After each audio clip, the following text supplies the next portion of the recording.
yung sumunod nung pina-realize sa kanya kung paano pumasok ang Panginoon ang himala doon dahil doon sa sinulat niyang John 3:16. Nakakapangilabot po. Pay attention to this video. Pay attention to this clip. Sige po, panoorin natin.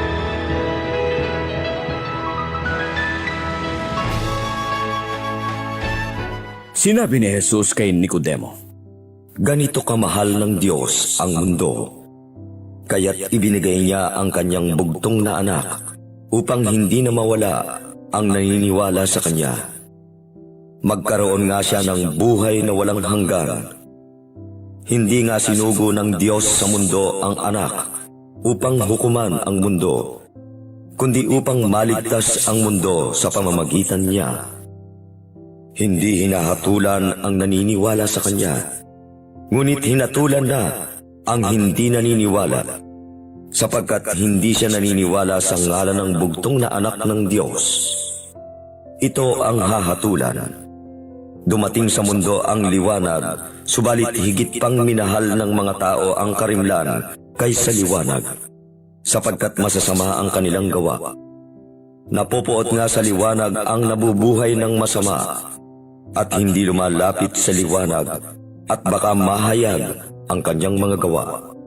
Sa liwanag naman lumalapit ang gumagawa ng katotohanan, upang mahayag na sa Diyos ginagawa ang kanyang mga gawa."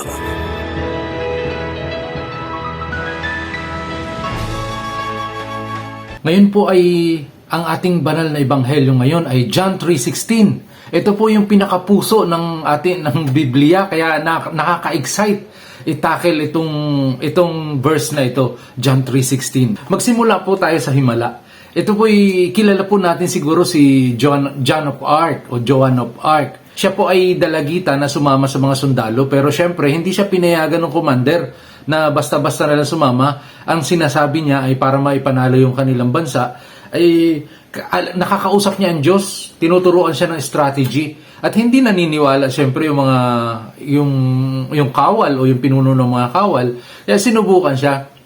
Marami mga pagsubok ang ginawa sa kanya at nalalaman niya. Ang isa sa mga ito ay yung alam niya kung saan itinago ng hari yung espada, ay samantalang yung hari lang ang nakakaalam doon. Kaya nakonvince sila na talagang nakakausap nga nito ang Diyos.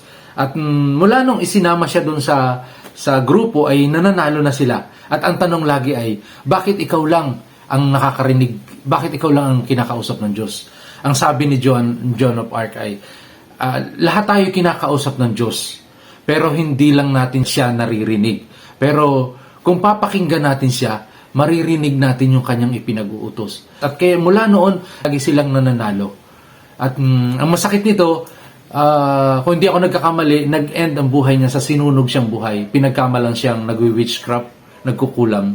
Kasi nga ganun talaga. Ganun talaga kapag may pinairal na inggit. Kapag umiral, nang ibabaw ang inggit.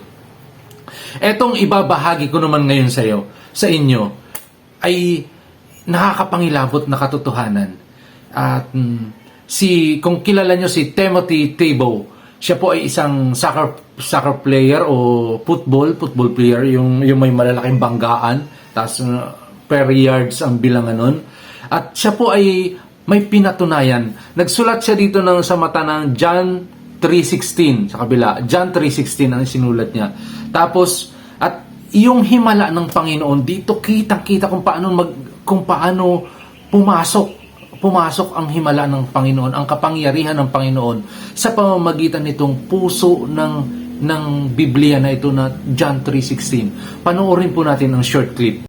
You know, there's been so many times in my life where I felt unworthy or unqualified, but God would just do something so cool in the midst of it. And one of those times was when I was a junior at the University of Florida, and we're getting ready to play Tennessee. And I see some of my teammates putting different eye blacks under their eyes, and they're putting like their mom's name or their area code under their eyes. And so I start to think, you know, I wonder if I could put something under my eyes that maybe could encourage someone or inspire someone. So I was like, well, God bless.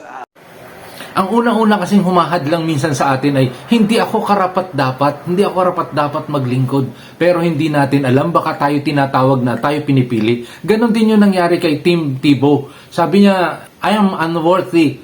Sabi niya ganon, hindi ako karapat-dapat.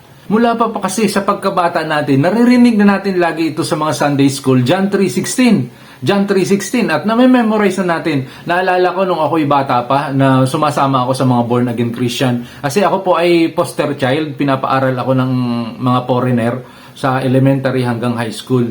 Natigil lang nung college, lumipat kami ng Occidental. Pinapaaral ako ng mga foreigner pero sisimba kami sa protestante, sa mga born again. So simba po kami. At yun yung nung pinapa-recite sa amin sa unahan, yung John 3:16 na yan. Kaya kabisado na ng lahat yan. Kung kahit hindi ka Christian, naririnig natin yan, yung John 3:16 sa paligid o kung saan. Kaya ito yung reaction ni Tim Tebow. He said, did you know that during that game, 94 million people Googled John 3:16? And honestly, my first thought was, how the heck do 94 million people not know John 3:16? Hashtag Sunday school. It's like the first thing you hear, you know? Madalas kasi kapag may mga extraordinary na nangyayari sa ating buhay at nagpatotoo tayo, pinagkakamalan tayong siraulo. O, di ba?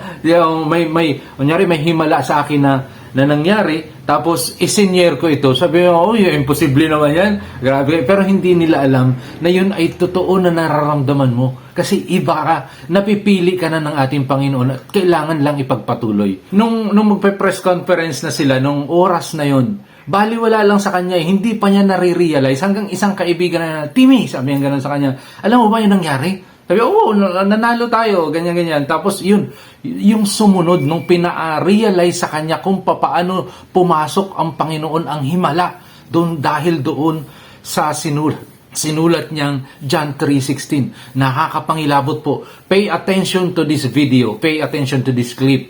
Sige po, panoorin natin. And right before I walk into the press conference room, Patrick, our PR guy, jumps in front of me. He says, Timmy, do you realize what happened? I was like, yeah, we just beat the Steelers. We're going to play the Patriots. Like, let me do this. He's like, no, do you realize what happened? I was like, I guess not. He said, Timmy, it's exactly three years from the night you wore John 3:16 under your eyes. I was like, oh, that's pretty cool. And he was like, no, you don't realize. During the game, you threw for 316 yards. Your yards per completion were 31.6. Your yards per rush were 3.16. The ratings for the night were 31.6, and the time of possession was 31.06. And during the game, 90 million people Googled John 3:16, and it's the #1 trending thing on every platform.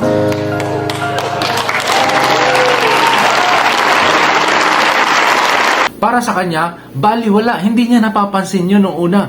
Pero hanggang sa mayroon nagpaalala sa kanya, nagpa-realize sa kanya, nagumalaw sa kanya ang Diyos. At marami ang mga tao na nag-google, marami ang na-intriga doon sa John 3:16 na yun. Ang mga hindi Christian, for sure, hindi lahat Christian na nagbuklat noon. Ilang million people yung nanonood doon sa championship game na yun. At nakakapangilabot kung paano gumagalaw sa atin ang Panginoon. Minsan mga kapatid, gumagalaw na sa atin ang Panginoon pero hindi natin napapansin. Sana mapansin natin yung mga himala na nangyayari sa araw-araw. Sa kabila ng ating pinagdadaanan, alalahanin natin lagi, nasa sa ating kapiling ang Panginoon. Kasama natin lagi sa ating tabi ang Panginoon at hindi tayo iniiwan.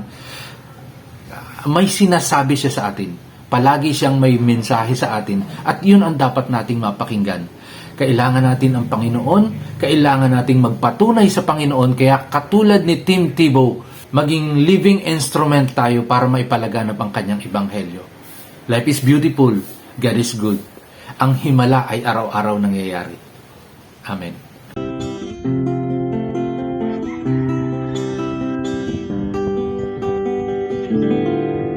Kay Jesus, manawagan, kay Jesus, lumapit, siyang daan, siyang buhay, sagot sa suliranin, anumang kahilingan, anumang dalangin, kay Jesus, manawagan, ikaw ay diringgin.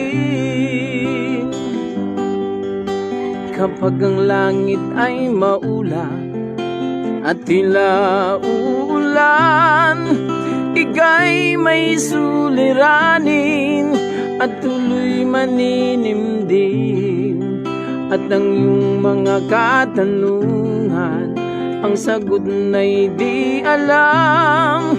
Ang iyong pag-asa ay tuloy na mawawalan. Kay Jesus manawagan, kay Jesus lumapit. Siyang daan, siyang buhay, sagot sa suliranin. Anumang kahilingan, anumang dalangin, kay Jesus manawagan, ikaw ay diringgin.